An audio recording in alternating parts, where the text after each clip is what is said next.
One of the biggest things in not just my industry, not just horticulture, but agriculture in Australia is that very high cost of production that we have.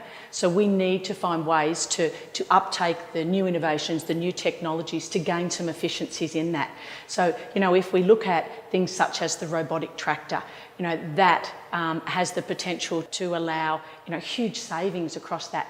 But what we also need to look at is water.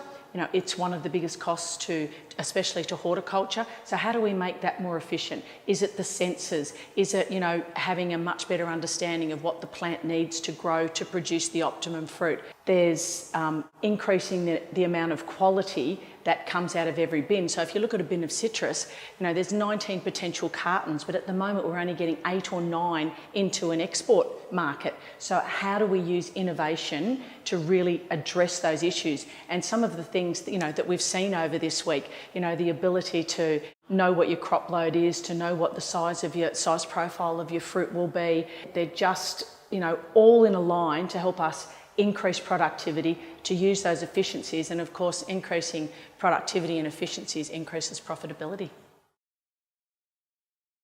Australia in many areas is far more advanced. So in terms of farming techniques and technologies that we're adapting that we've learned from other countries such as Canada or the Netherlands, yes, we are that one step in front. One of the areas that Australia is lacking compared to China and Japan is probably e-commerce.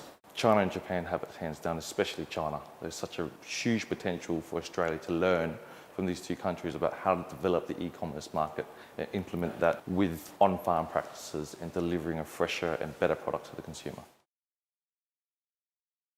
There's obviously going to be some big barriers to get over to implement some of the technology we've seen. First and foremost would be data flow and speed of data flow and communications. That's an issue that we're going to have for a long time. It's obviously a government problem that they're going to have to focus on for us as an industry to integrate this technology to help our productivity and profitability.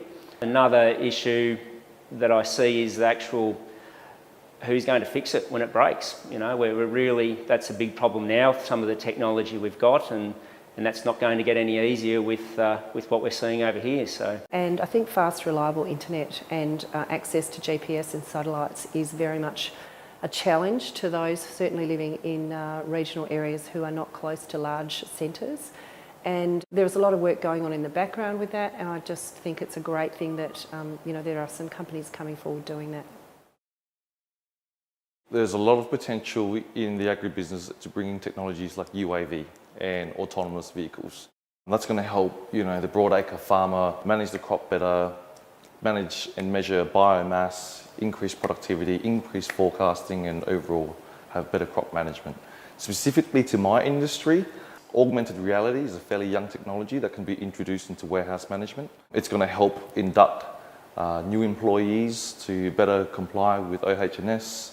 It's going to reinforce procedures during training, thus improving productivity.